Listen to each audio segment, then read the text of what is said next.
네, 오늘 우리가 함께 나눌 말씀의 제목은 눈먼 자들의 도시라는 제목을 가지고 함께 말씀을 나누려고 합니다. 여러분 한번 상상해 보시기 바랍니다. 어느 날 갑자기 여러분 주변에 있는 모든 사람들이 갑자기 앞을 보지 못하게 되었다면, 그리고 유일하게 당신 한 사람만 눈을 뜨고 있다면 그 세상은 어떠한 세상이 이루어질까요? 이 눈먼 자들의 도시라고 하는 이 제목은요, 주제 사라마구라고 하는 사람이 쓴 책 이름입니다. 노벨 문학상까지 받은 굉장히 유명한 책 가운데 하나이고, 또 그 가운데 이제 영화로도 시작이 되어서 많은 분들이 영화로도 본 분들도 많이 있을 건데요. 이 책의 내용이 바로 그러한 상황을 담고 있습니다. 책의 시작은 이렇게 시작이 됩니다. 어느 날 갑자기 한 도시에 전염병이 생기기 시작을 합니다. 그리고 사람들이 눈을 보지 못하게 되는 일들이 발생하는 거죠. 앞을 보지 못하는 사람과 접촉한 사람은 이 전염성이 있어가지고 역시 또 앞을 보지 못하게 됩니다. 그러한 일들이 도시 가운데 일어나기 시작을 하고, 눈을 보지 못하는 사람들은 앞 보지 못하는 사람이 점점 도시에 드러나게 됩니다. 상황이 굉장히 위험하다 판단하는 정부는 그 눈을 보지 못하는 사람들, 안 못 보는 사람들을 모아다가 수용시설에 격리시킵니다. 그리고 어떠한 이유를 불문하고 수용소를 탈출하려고 하는 사람은 사살하는 그러한 일을 저지릅니다. 이 수용소 가운데에 단 한 명의 사람만이 앞을 볼 수가 있었습니다. 이 사람이 이제 주인공으로 이 이야기들을 풀어나가고 있는데요. 한 명의 그 한 여인이 앞을 갑자기 보지 못하게 된 남편이 너무너무 걱정이 되어서 그 남편과 함께 앞을 보지 못하는 척 연기를 하면서 이 수용소에 함께 들어가게 됩니다. 그 가운 수용소에서 근데요, 그때부터 많은 일들이 일어나기 시작을 하는데요. 책에는 이제 그러한 내용들이 담겨져 있습니다. 그런데 이제 제가 그 내용들을 다 이 자리에 설명드리기는 좀 어렵고요. 수용소에서 이제 앞을 보지 못하는 사람들끼리 모여 있는 수용소에서 그곳에서 이제 변화가 일어나기 시작을 하는데요. 사람들이 점점 굉장히 이기적인 모습을 보이기 시작한다는 거죠. 조금이라도 더 힘이 있는 사람이 조금 더 힘이 없는 사람들을 억압하기 시작을 하고요. 그 사람이 가지고 있는 것을 착취하기 시작을 하고 빼앗기 시작을 합니다. 그리고 점점 사건은 커져가서 폭력을 휘두르기 시작을 하고 살인이 일어납니다. 그리고 매춘이 일어나고요. 또 강간이 일어나고, 그런 끔찍한 모습들이 그 수용소 안에서 벌어지기 시작을 합니다. 그러한 사건들을 단 한 사람만, 눈을 뜨고 있는 한 여인만 보고 있는 거죠. 이 책을 읽다 보면요, 사실 이제 이 부분을 읽는 것이 굉장히 괴로운 일이에요. 너무 이제 인간의 본성, 인간이 가지고 있는 정말 사악한 본성들이 가감없이 책에 기록되어 있어가지고 이 부분을 그냥 끝까지 인내하면서 보는 게 좀 굉장히 어려운 이제 그러함을 느끼면서 책을 읽었습니다. 책의 결론은요, 다행히 이제 많은 사건들이 있고 스토리가 있다가 마지막에는 이제 사람들이 시간이 지나면서 자연스럽게 눈을 뜨기 시작하면서 책은 끝이 납니다. 책의 이야기가 궁금하신 분들은 영화를 보시거나 책을 한번 구입해서 보시면 좋겠습니다. 근데 이 책에서 이제 그렇게 그 끔찍한 인간의 본성을 다루고 있는, 고발하고 있는 그런 고발의 의미를 가지고 있는 책인가, 맨 마지막에 보면요, 사실 작가가 말하고 싶은 내용이 무엇인가 맨 마지막에 보면은 주인공의 입을 빌려서 말하고 있는 내용이 나오는데요. 사람들이 한 명씩 앞을 보지 못하는 사람들이 다시 눈을 뜨게 되고 시력이 점점 회복되어 갔을 때에 맨 마지막에 주인공이 이런 대사를 하면서 책이 마무리가 됩니다. 맨 마지막에 나온 주인공의 대사를 한번 띄워주시겠어요? 나는 우리가 눈이 멀었다가 다시 보게 된 것이라고 생각하지 않습니다. 나는 우리가 처음부터 눈이 멀었고 지금도 눈이 멀었다고 생각합니다. 네, 이렇게 맨 마지막에 주인공이 독백처럼 이야기를 하면서 이야기가 끝이 납니다. 사실 작가가 이야기하고 싶은 말은요, 눈먼 자들의 도시라고 불리워진 바로 그 수용소 안의 삶, 그리고 그곳에 드러나고 있는 정말 폭력적이고 끔찍한 인간의 본성이 사실은 눈을 뜨고 있는 우리들의 삶에도 동일하게 일어나고 있는 일이라는 것을 말하고 있는 것이었어요. 우리들이 살고 있는 도시가 눈먼 사람들이 머물면서 폭력을 행사하고 살인을 행사하고 끔찍한 인간의 본성이 드러나는 그러한 공간이 아니라, 사실 우리가 살고 있는 이 도시 자체가, 우리가 살고 있는 이 사회 자체가 눈먼 사람들이 행했던 힘이 있는 사람이 힘이 없는 사람을 억압하고, 조금 더 많이 가지길 원해서 다른 사람의 물건을 착취하고, 힘이 있어서 다른 사람을 살해하기도 하고 빼앗고 억압하고, 그러한 끔찍한 일들을 저지르는 것이 오늘날 우리들이 살고 있는 이러한 사회에도 동일하게 일어나고 있다. 우리가 그것을 인식하지 못하고 바라보지 못하고 정말 우리가 다 눈먼 자들처럼 살아가고 있을 뿐이지, 사실 우리들의 세상 살아가는 것이 바로 똑같은 일들이 일어나고 있다. 바로 그러한 것을 이 작가가 이야기하고 있다라고 그렇게 말합니다. 사랑하는 성도 여러분, 제가 이 책의 이야기로 오늘 말씀을 시작을 하고자 합니다. 여러분, 어쩌면 우리들도 동일한 상황 가운데 있는 줄 모르겠습니다. 이 눈먼 자들의 도시 안에서 사람들이 자신의 본성에 따라서, 추악한 본성에 따라 살아가고 있는데, 사실은 우리들이 살아가고 있는 시대에도 마치 우리가 정말 그것을 인식하고 있지 못하지만 우리들 역시도 똑같은 죄악과 똑같은 잘못과 똑같은 악함에 빠져서 살아가고 있지는 않는지. 눈먼 자들의 도시나 눈뜬 자들의 도시나 사실 똑같은 일들이 일어나고 있고 똑같은 악이 일어나고 있는데, 똑같은 범죄들이 일어나고 있는데 우리가 그것들을 알지 못하고 우리가 그것들을 깨닫지 못하고 지금 이 순간도 우리가 그냥 살아가고 있지는 않는지. 어쩌면 내 자신도 그런 똑같은 죄악의 모습이 내 마음 가운데 있음에도 불구하고 그것들에 대한 아무런 문제의식도 알지 못하고 아무런 잘못도 깨닫지 못하고 그냥 매일매일 살아가니까 그냥 괜찮아 하면서 그렇게 살아가고 있지는 않는지, 우리가 한번 그 질문을 함께 생각해 보고자 합니다. 오늘 우리가 함께 본 이 마가복음 10장에 있는 말씀은요, 한 눈먼 사람이, 한 장애를 가지고 있는 사람이 예수님을 찾고 예수님을 만나고 그의 삶이 변화되는 이야기를 담고 있습니다. 바디메오라고 불리는 이 사람이, 앞을 보지 못했던 사람이 예수님을 만나게 되고 예수님으로부터 치유를 받게 되고 그의 삶이 완전히 변화되는 사건을 담고 있습니다. 우리가 이 말씀에 있는 내용들을 이 시간에 한번 살펴보려고 하는데요, 이 말씀을 함께 살펴보면서 저와 여러분의 삶 가운데에 하나님께서 우리의 삶을 변화시키는 놀라운 은혜가 있게 되기를 주님의 이름으로 축복합니다. 하나님께서 우리의 삶을 변화시키시고 바꾸시고 새롭게 하시는 은혜가 이 자리에 함께 하시기를 간절히 소망합니다. 오늘 본문의 사건을 우리가 함께 이해하기 위해서요, 먼저 우리가 이 본문에 나오는 바디메오가 과연 어떠한 사람인가, 이 바디메오가 원래 앞을 보지 못했는데 예수님을 만나가지고 눈을 뜨게 되었다라는 사건을 내용을 담고 있는데, 우리가 바디메오가 어떠한 사람인가를 먼저 잠깐 한번 살펴보도록 하겠습니다. 46절과 47절에 있는 말씀 우리 한번 함께 읽도록 하겠습니다.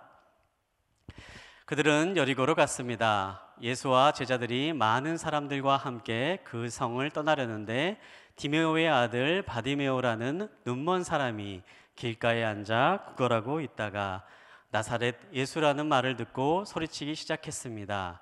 다윗의 자손 예수여, 나를 불쌍히 여겨 주십시오.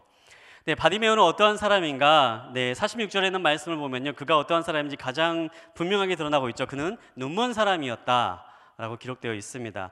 그는 육체적인 장애를 가지고 있는 사람이었습니다. 앞을 보지 못한다는 것은 굉장히 심각한 질병이죠. 살아가는데 굉장히 큰 어려움을 주는 질병입니다. 그런데 이 바디메오가 바로 그런 앞을 보지 못하는 사람이었다는 거예요. 근데 성경의 의미를 조금 더 깊이 있게 묵상을 해보면요, 바디메오는 그냥 우리가 그냥 앞을 못 보기 때문에 이 사람 참 힘든 삶을 살았겠구나, 이제 그렇게 그냥 치부하고 넘어갈 수 있는 이제 그러한 문제는 아닌 것 같아요. 이 바디메오의 문제는요 조금 더 심각했습니다. 51절에 있는 말씀을 보면 51절의 말씀에 이제 주님께서 나중에 이제 바디메오를 치유하시면서 내가 내게 무엇을 해주길 원하느냐라고 이렇게 물어볼 때 바디메오가 주여 제가 다시 보게 되기를 원합니다. 이렇게 말하는 장면이 나옵니다. 그런데 이 바디메오가 보게 되기를 원합니다라고 할 때 사용되었던 단어가요, 아나블레포라고 하는 헬라어를 사용하는데요. 이 아나블레포라고 하는 헬라어의 단어는요, 다시 보게 되다라는 것을 의미해요. 그러니까 그냥 내가 앞을 보지 못하는데 보기를 원합니다라는 뜻이 아니라 내가 과거에 그랬던 것처럼 다시 볼 수 있게 되기를 원합니다라는 의미를 담습니다. 그래서 영어 성경 보면은 Let me see again이라고 그렇게 얘기를 해요. 그렇게 번역이 되어 있어요. 이 말은 무엇입니까? 이 바디메오는요, 원래 나면서부터 선천적인 장애를 가진 사람은 아니었다라는 거예요. 원래는 멀쩡하게 앞을 볼 수 있는 사람이었는데 살아가다가 어떠한 사고나 어떠한 질병으로 인해서 후천적으로 눈을 보지 못하게 된 그러한 사람이라는 사실입니다. 여러분, 앞을 보았던 사람이 갑자기 시력을 잃게 되면 어떻게 될까요? 많은 것들을 못하게 되죠. 가능성이 사라집니다. 근데 바디메오가 바로 그러한 사람이었다는 거예요. 앞을 볼 때 충분히 할 수 있었던 능력이 있었던 사람인데요, 어느 한순간 시력을 잃어버린 겁니다. 그 사람은 과거에 할 수 있었던 것을 더 이상 할 수 없게 되었어요. 바로 바디메오가 그러한 육체적 장애를 앓고 있는 그러한 사람이었습니다. 그런데 육체적 장애뿐만 아니라요, 바디메오의 문제를 한번 깊이 있게 생각을 해보면요, 바디메오는 사회적으로도 장애를 가지고 있는 사람이었습니다. 오늘날은 장애를 바라보는 눈이 좀 다른데요, 과거 이 이스라엘 시대를 장애를 바라보는 눈은요, 이 장애를 가진 사람은요 죄인이라고 취급을 했어요.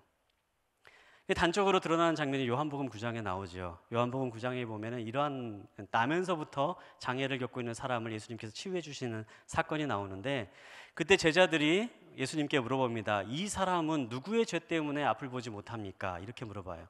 이 사람의 죄입니까? 아니면 부모의 죄 때문입니까? 그렇게 물어봅니다. 물론 예수님께서는 이 죄 때문에 앞을 보지 못하는 것이 아니라 하나님께서 일하심을 드러내기 위해서 이 사람이 앞을 보지 못하는 것이다, 이렇게 말씀하십니다. 그런데 우리가 주목하기 원하는 것은요, 이 시대 사람들이 가지고 있는 장애에 대한 관점이 무엇인가입니다. 이 시대 사람은요, 장애가 생기면 죄 때문이라고 말을 했던 거예요. 앞을 보지 못하는 사람이 있으면 그 사람은 죄가 많아서 앞을 보지 못한다라고 그렇게 판단을 했습니다. 그런데 이 바디메오처럼 원래 눈을 뜬 사람인데 갑자기 사고로 해서 앞을 보지 못한 사람은 어떻게 판단했을까요? 저 사람은 100% 죄인이다. 하나님의 심판 때문에 저 사람은 100% 죄에 대한 대가로 눈을 보지 못했을 것이다. 이렇게 사람들이 낙인을 찍었던 것입니다. 이 바디메오는요, 사회적으로도 장애를 가지고 있는 사람이었어요. 아무도 도와주지 않습니다. 모두가 다 죄인이라고 말합니다. 그 곁에 친구라고는 단 한 사람도 없는 그런 사회적인 장애를 가지고 있는 사람이었습니다. 육체적으로 앞을 보지 못하고 사회적으로 돕는 사람이었는 바디메오가 할 수 있는 일, 성경에 나와 있죠. 그가 할 수 있는 유일한 일은 구걸하면서 살아갈 수밖에 없었다. 바디메오의 또 다른 장애는 무엇입니까? 물질적인 장애를 가지고 있었죠. 그는 아무것도 가지고 있지 않았습니다. 먹고 살 수 있는 재산이 없었어요. 경제적으로 심각한 위기를 겪었습니다. 그래서 지나가는 사람을 구걸하면서 지나가는 사람들의 동정심에 의존해서만이 살아갈 수 있는 바로 그러한 상황 가운데 있었습니다. 육체적으로도 사회적으로도 물질적으로도 완벽한 장애를 가지고 있는 사람이 바로 이 바디메오였던 거죠. 그런데 여기서 끝나면은 그래도 참 다행이겠는데요, 또 성경을 깊이 있게 묵상하다 보면요, 이 사람에게 한 가지 더 장애가 발견되는 것을 볼 수가 있어요. 46절에 있는 말씀 우리 한 번 더 읽어보도록 하겠습니다. 46절에 있는 말씀 한 번 더 읽어보도록 하겠습니다. 그들은 여리고로 갔습니다. 예수와 제자들이 많은 사람들과 함께 그 성을 떠나려는데 디메오의 아들 바디메오라는 눈먼 사람이 길가에 앉아 구걸하고 있다가, 이 장소는 여리고라고 하는 곳에서 일어나는 사건입니다. 이 여리고라고 하는 도시는 어떠한 도시였냐면 당시에 이 예루살렘, 하나님의 성전이 있었던 예루살렘과 굉장히 가까이에 있는 대도시였어요. 그래서 여리고라는 곳이 예루살렘으로 가기 위해서 반드시 거쳐가는 도시였고요, 또 하나, 예루살렘에서 일했던 성직자들, 제사장들이나 레위인들이 머무는 곳이 바로 이 여리고라고 하는 도시였습니다. 그래서 이 여리고라고 하는 도시가 굉장히 제사장들이 많고 그 성직자들이 많은 그런 종교적인 영향력이 굉장히 강했던 그러한 도시였습니다. 바로 그 도시에서 지금 이러한 사건들이 일어나고 있고 이 바디메오가 살았던 거죠. 이 바디메오라고 하는 이름은요, 영예로운 자의 아들이라는 의미를 갖습니다. 영광스러운 자의 아들이라는 의미를 가져요. 제사장이 많고 종교적으로 종교인들이 많은 종교적인 도시에서 영광스러운 자의 아들이었다라고 하면요, 우리가 흔히 생각할 수 있는 일반적인 걸로는 이 사람 역시도 이곳에서 뭔가 종교적인 영향력이 있었던, 관계가 있었던 사람이었을 것이다, 이렇게 추측할 수가 있죠. 그런데 그런 사람이 바로 이 많은 제사장이 있고 많은 종교인은 이 도시에서 죄인이라고 낙인을 찍히고 구걸을 하고 살아가고 있고 육체적인 질병을 가지고 살아가고 있습니다. 이 사람이 마지막으로 할 수 있는 그 마음속에 있는 상처는 무엇일까요? 종교적인 분노가 자연히 있을 수밖에 없겠죠. 많은 제사장들이 있고 많은 종교인들이 있는 바로 이곳에서 나 혼자만 죄인이야. 그리고 종교인들, 제사장들이 아무도 나를 도와주지 않아. 이러한 감정들이 쌓여가면서 어쩌면 더 나아가서 하나님이 나를 버렸어 라는 그러한 종교적인 단절, 영적인 단절의 단계까지 나아갔던 바로 그러한 바디메오의 모습은 우리가 상상해 볼 수가 있습니다. 사랑하는 성도 여러분, 바디메오는요, 어찌 보면 우리가 겪을 수 있는 모든 장애를 총체적으로 겪고 있는 사람의 모습을 우리에게 보여줍니다. 육체적으로 질병을 가지고 있고, 사회적으로 단절을 경험하고 있고, 물질적으로 가난함을 겪고 있고, 영적으로도 단절되었다라고 느껴지는 바로 그 자리에 바디메오가 지금 서 있었던 것입니다. 사랑하는 성도 여러분, 그런데 성경은 어떻게 이야기합니까? 주님이 바로 그 바디메오를 찾아오셨다라고 기록하고 있지요. 그리고 그 바디메오를 고쳐주셨다라고 말씀하십니다. 사랑하는 성도 여러분, 우리가 이 자리에 계신 여러분들에게 바로 그러한 일이 있게 되기를 주님의 이름으로 축원합니다. 여러분, 예수님은 어떤 분이십니까? 여러분이 육체적인 어려움이 있는 분이 계시다면 예수 그리스도가 바로 여러분의 삶을 해결할 유일한 해결책이 있는 줄 믿습니다. 여러분 가운데 사회적인 단절의 고민을 가지고 계시고 사회적인 장애를 겪고 있는 분이 계시다면 그 해답 역시도 예수 그리스도를 통해서 얻을 수 있는 줄 믿습니다. 물질적인 장벽에 막혀 있는 분이 계시다면 예수 그리스도를 통해서 그 물질적인 어려움의 해결책을 얻으시기 바랍니다. 그리고 더 나아가서 내가 하나님에 대해서 더 이상 갈망함이 없고 하나님에 대해서 더 이상 내 마음 가운데 믿겨지지 않는다, 그리고 내 마음 가운데 영적인 단절감이 느껴진다라고 하는 그러한 아픔이 있는 분이 계시다면 역시 예수 그리스도를 만나시는 축복이 이 시간에 있게 되기를 주님의 이름으로 축원합니다. 주님은 이 모든 일의 해결책이 되십니다. 주님은 이 모든 일을 바꿔서 사람의 인생을 바꾸시고 새로운 일을 하실 수 있는 분이심을 기억하며 주님을 만나게 되는 역사가 이 자리에 함께 하시기를 주님의 이름으로 축복합니다. 그 장애를 고치게 되는 그 사건을 조금 과정을 좀 살펴보기를 원하는데요. 46절과 47절에 있는 말씀 한 번 더 읽어보도록 하겠습니다. 그들은 여리고로 갔습니다. 예수와 제자들이 많은 사람들과 함께 그 성을 떠나려는데 디메오의 아들 바디메오라는 눈먼 사람이 길가에 앉아 구걸하고 있다가 나사렛 예수라는 말을 듣고 소리치기 시작했습니다. 다윗의 자손 예수여, 나를 불쌍히 여겨 주십시오. 우리가 여기서 주목하기 원하는 것은요, 이 바디메오가 주님을 찾았다, 주님을 불렀다라는 사실입니다. 이 바디메오가 주님을 부르면서 다윗의 자손 예수여 나를 불쌍히 여겨 주십시오라는 사건으로 이 치유의 사건이 시작되는 것을 볼 수가 있습니다. 그런데 여기서 우리가 주목하기 원하는데요, 바디메오가 부른 그 부름에 대해서 우리가 한번 주목해 보길 원해요. 바디메오가 주님을 다윗의 자손 예수여라고 그렇게 부르고 있습니다. 47절 한번 띄워주시면요, 많은 사람들이 나사렛 예수다라고 그렇게 이야기하고 있었습니다. 나사렛 예수가 우리에게 왔다, 여리고 마을에 나사렛 예수가 오고 있다라고 그렇게 말을 했는데, 그 말을 듣고 이 바디메오가 주님께 다윗의 자손 예수여 나를 불쌍히 여겨 주십시오 이렇게 부르고 있는 것을 볼 수가 있어요. 여러분, 나사렛 예수입니까? 다윗의 자손 예수입니까? 이 두 개에는 굉장히 중요한 차이가 있습니다. 이 나사렛 예수라고 하는 말은요, 그 당시에 이 동명인 같은 이름을 가지고 있는 사람들이 참 많이 있었던 시대였어요. 그 마리아라는 이름도 굉장히 많았고 요한이라고 하는 이름도 많았습니다. 그래서 사람들의 이름 가운데 뭐 마리아가 굉장히 뭐 이렇게 모이면 마리아가 한 4-5명은 있고, 이렇게 모여 있으면 요한이 한 2-3명씩 있는 그러한 시대였던 거죠. 그래서 그 시대에 사람을 한 명 한 명 구별하기 위해서 이 이스라엘에서는 어떤 지역 출신인지를 붙여서 사람의 이름을 불렀습니다. 그래서 요즘 말하면 이렇게 우리가 안성댁, 부천댁 이런 말을 예전에 했었죠. 그런 것처럼요, 이 나사렛 예수라고 하는 말은요, 나사렛 지역에서 태어나서 성장한 예수다라고 하는 말의 의미를 담습니다. 그냥 예수라고 말하는 거예요. 사람들이 이야기합니다. 예수가 기적을 행했대. 기적을 행한 예수가 여기 와 있어. 예, 좋은 하나님의 말씀을 가르친 예수가 와 있어. 예수가 와 있어. 예수가 와 있어. 그렇게 말하고 있는 상황 가운데 있습니다. 그런데 그 이야기를 듣고 바디메오가 이렇게 말하는 거예요. 다윗의 자손 예수여. 이 당시에요, 이 표현은요, 메시아를 칭하는 표현이었어요. 구원자를 칭하는 표현이었습니다. 이스라엘 사람들은요, 그들의 삶을 변화시켜 주시고 그들의 삶을 완전히 바꿀 수 있는 구원자가 다시 올 것이라는 강력한 믿음을 가지고 살았습니다.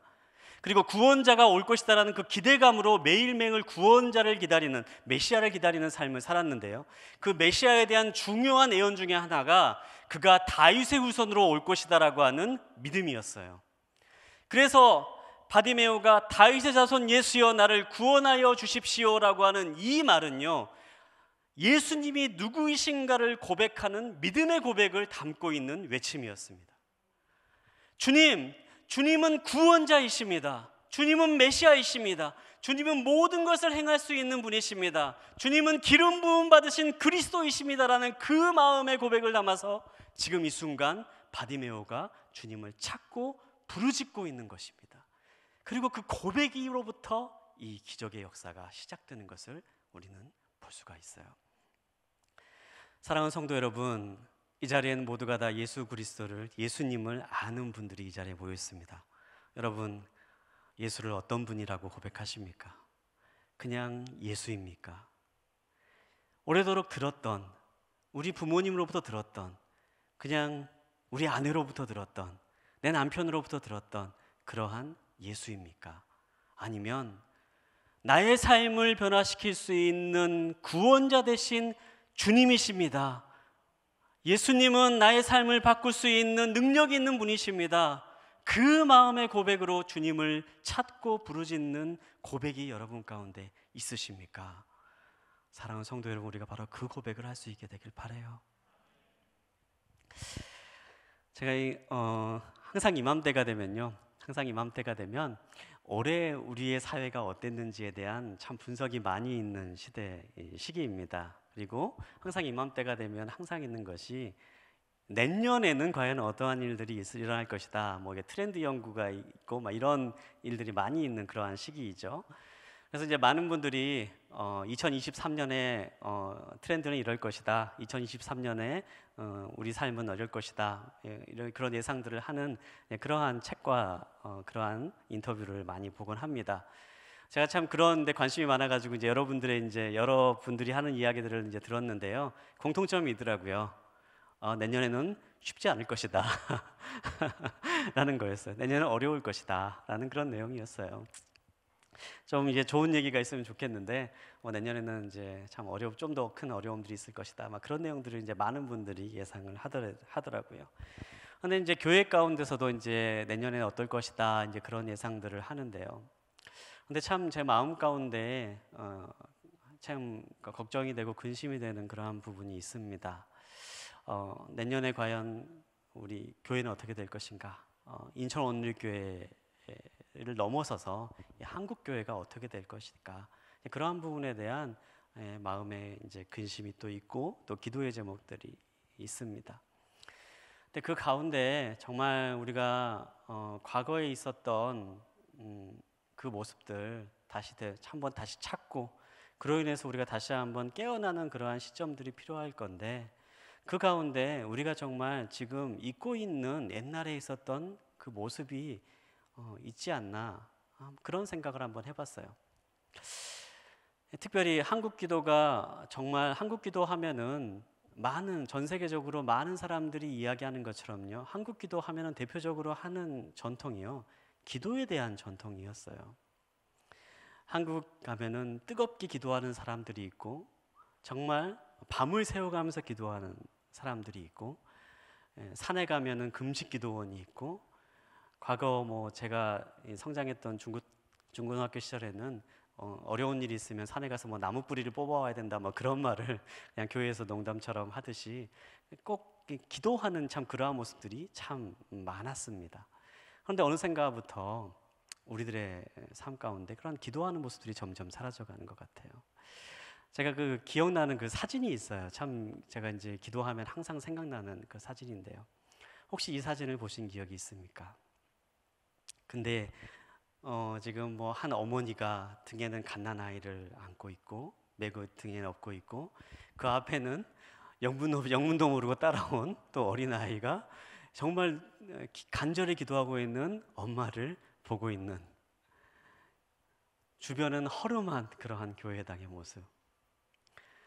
어쩌면 한국을 오늘날의 이 모습으로 있게 만들고 지금의 우리의 삶을 살아갈 수 있게 만든 힘은요, 과거 80년대 때 우리가 무릎을 꿇고 하나님께 의지하며 기도하였던 바로 그때의 우리의 기도와 열정이 오늘날 우리의 한국의 모습을 만든 것이다 라는 것을 기억합니다. 그런데 이 기도의 모습을 우리가 점점 잃어버리고 있는 것은 아닌가, 그러한 마음 가운데 참 안타까운 마음이 있습니다. 그러면서 이 말씀을, 오늘 본문 있는 말씀을 묵상하면서요, 왜 이렇게 됐을까? 왜 우리가 더 이상 기도하지 않을까? 이제 그런 말씀을 점점 묵상하는 가운데 하나님께서 주시는 음성이 우리들이 언젠가부터 나사렛 예수만 이야기하고 있지, 다윗의 자손 예수라고 하는 고백하는 그러한 고백이 우리들 가운데 사라지고 있다라는 그러한 음성을 주시더라고요. 여러분, 삶에 문제가 생길 때 우리가 정말 주님께 기도하고 주님께 나아가고 주님이 나의 삶의 구원자 되시고 나의 모든 것을 변화시킬 수 있는 능력과 힘이 예수 그리스도의 이름과 예수 그리스도 안에 있다라고 믿는다면요, 우리가 기도하지 않을 이유가 전혀 없는 거예요. 기도하면 모든 것들이 바뀔 수 있다라는 그 믿음과 고백이 우리 가운데 있다면 우리는 기도의 자리로 나아가게 수밖에 없습니다. 그리고 계속해서 우리가 주님을 고백하며 구원자로 고백하며 주님을 능력이 있는 전능자로 고백하며 그분이 나의 삶을 변화시킬 수 있는 구원자로 고백하며 주님 앞에 나아가면 주님은 오늘 본문에 있는 말씀에 바디메오의 삶을 변화시키시고 그의 삶 가운데 놀라운 기적을 일으키시는 것처럼 우리의 삶을 변화시키는 놀라운 일들을 행하실 주님이심을 우리가 경험하며 체험할 수 있게 되기를 간절히 소망합니다. 사랑하는 성도 여러분, 아는 예수의 모습으로 머물러 있지 마십시오. 정말 내가 주님을 메시아로, 구원자로, 그리스도로, 다윗의 자손 예수로 고백하고 있는가? 내가 그 고백을 품고 주님 앞에 나아가고 있는가? 내가 그 고백을 품고 지금 이 자리에 있는가? 우리의 마음을 다시 한번 돌이킬 수 있는 시간 되기를 간절히 소망합니다. 주님 앞에 나아가십시오. 신앙의 열정의 자리로 나아가십시오. 주님 앞에 매달리십시오. 여러분의 삶의 자리가 있을 때 주님 앞에 나아가 주님을 찾고 주님을 부르짖고 신앙의 열정을 가지고 주님께 나아갈 때에 주님 우리의 삶을 변화시키시고 만지시는 그 역사를 경험하게 될 줄 믿습니다. 바로 그 길을 걸어가시는 저와 여러분 되시기를 주님의 이름으로 축복합니다. 오늘 이야기의 결론 부분입니다. 마지막 결론에 있는 부분들을 함께 읽도록 하겠습니다. 51절과 52절에 있는 말씀 함께 읽도록 하겠습니다. 예수께서 그에게 물으셨습니다. 내가 무엇을 내게 주기 원하느냐? 앞을 못 보는 사람이 대답했습니다. 선생님, 제가 보기를 원합니다. 예수께서 말씀하셨습니다. 가거라, 내 믿음이 너를 구원했다. 그러자 그 즉시 그는 보게 됐고 예수를 따라 길을 나섰습니다. 네, 주님께 나아가자 주님께서는 그를 내 믿음이 너를 구원했다라고 선포하십니다. 그리고 성경에 있는 말씀, 그 즉시 그가 보게 되었다. 아멘. 주님께서 이 바디메오의 질병을 고쳐주신 거죠. 어쩌보면 이 바디메오의 눈을 뜨게 하는 사건을 통해서 그의 삶을 변화시키는 일을 행하신 것입니다. 근데 성경은요, 이 바디메오가 그냥 눈을 보게 되었다, 바디메오의 병이 치유되었다라는 걸로 끝이 나지 않습니다. 52절에 있는 말씀을 보면요, 마지막에 이렇게 기록되어 있죠. 그가 예수를 따라 길을 나섰습니다. 길을 나섰다라고 하는 이 표현, 아콜로세오라고 하는 이 표현인데요, 이 표현은요 단순하게 예수를 따랐다, 예수님을 따라갔다 그런 말을 담고 있지는 않습니다. 이 동일한 단어가 표현되고 있는 신약 성경의 다른 부분들이 있는데요, 그 부분 중에 하나가 베드로가 주님께서 베드로를 제자로 부르실 때에 베드로가 그물과 배를 버려두고 주님을 따랐더라 할 때에 바로 이 아콜루세오라는 단어가 사용됩니다. 또 하나 주님 마태복음에서 세리 마태를 주님께서 부르실 때에 마태가 주님을 따랐다라고 했을 때 바로 이 아콜루세오라는 단어가 사용됩니다. 이 아콜루세오라는 단어가요 그냥 길을 따라 나섰다는 것을 의미하지 않아요. 이 단어는요 그가 그의 제자가 되었다라는 것을 의미합니다. 바디메오의 삶이요 변화가 된 거예요. 바디메오의 삶이 장님이었고 구걸하고 있던 바디메오의 삶이 다시 보게 되었습니다. 그리고 그의 삶이 변화되어서 이제 예수님의 제자로서의 삶을 살아 나아갔다. 성경은 그렇게 변화된 바디메오의 삶을 우리에게 말해주고 있습니다. 실제로 많은 성경학자들은요, 이 바디메오가 이 마가복음이 기록되어 있던 이 초대교회 당시에 굉장히 유명한 믿음의 사람이었을 거라고 그렇게 이야기합니다. 물론 성경에 이 바디메오라는 이름이 더 이상 나오지는 않습니다. 하지만 성경학자들의 연구에 의하면 이 초대교회에 굉장히 많은 영향을 미쳤던, 이름만 대면 알 수 있는 사람, 바울이나 바나바나 디모데나 같이 이름만 대면 알 수 있을 만큼 이 교회에 굉장히 큰 영향을 미쳤던 믿음의 사람이었을 거다, 그렇게 예상합니다. 구걸했던 바디메오, 사람들에게 버림받고 죄인이다, 영적으로 단절되고 육체적인 질병을 앓고 있었던 바디메오가요 예수 그리스도를 만나자 복음을 전하는 복음 전도자로서의 새로운 인생을 살아가는 사건, 바로 그 사건이 바로 우리가 읽은 이 본문의 사건입니다. 사랑하는 성도 여러분, 바로 그 주님을 만날 수 있게 되기를 소망합니다. 주님, 우리의 삶을 완전히 바꾸시는 분이십니다. 여러분이 과거에 어떠한 삶을 살고 있던, 여러분이 과거에 어떠한 삶의 자리에 있건 그것이 중요한 것이 아닙니다. 예수 그리스도를 만나면 새로운 삶이 여러분의 삶 가운데 펼쳐지는 줄 믿습니다. 예전에 하용조 목사님께서 그런 말씀하신 적이 있어요. 저희가 이제 처음 러브 소나타를 시작을 하고 일본 땅을 향해서 선교하는 비전을 가지고 처음 동경 러브 소나타를 시작을 할 때에 하용조 목사님께서 많은 이제 봉사자들을 모아서 함께 기도하시면서 그런 말씀하신 적이 있습니다. 주님, 우리가 이 시간을 통해서 주님을 만날 수 있게 되길 바랍니다. 그리고 주님을 만남으로 인하여서 비전이 없는 사람들이 비전을 갖게 하여 주시고, 꿈이 없어 일상을 살아가는 사람들이 꿈을 꾸게 하여 주시고, 주님께서 원하시는 새로운 삶의 자리를 나아갈 수 있게 되기를 원합니다. 그러한 기도를 하셨던 기억이 저는 제 마음 가운데 너무너무 생생하게 남아있어요. 사랑하는 성도 여러분, 주님을 만나면요 새로운 삶이 시작이 돼요. 과거의 삶이 아니라 어떠한 삶의 자리에 있든지 주님을 만나게 되면 주님이 주시는 새로운 비전으로 새로운 일을 하며 새로운 사람으로 삶을 살아갈 수 있게 됩니다. 사랑하는 성도 여러분, 우리가 바로 그 주님을 만날 수 있게 되기를 간절히 소망합니다. 예수를 메시아로 고백하십시오. 여러분의 삶의 자리에 문제가 있다면 그 문제를 가지고 주님 앞에 부르짖고 나아가십시오. 그리고 주님을 만나십시오. 새로운 삶의 자리로 인도하시는 주님의 손길이 지금 이 자리에 있는 모든 성도님들의 삶과 저의 삶 가운데에 항상 함께하기를 간절히 소망합니다.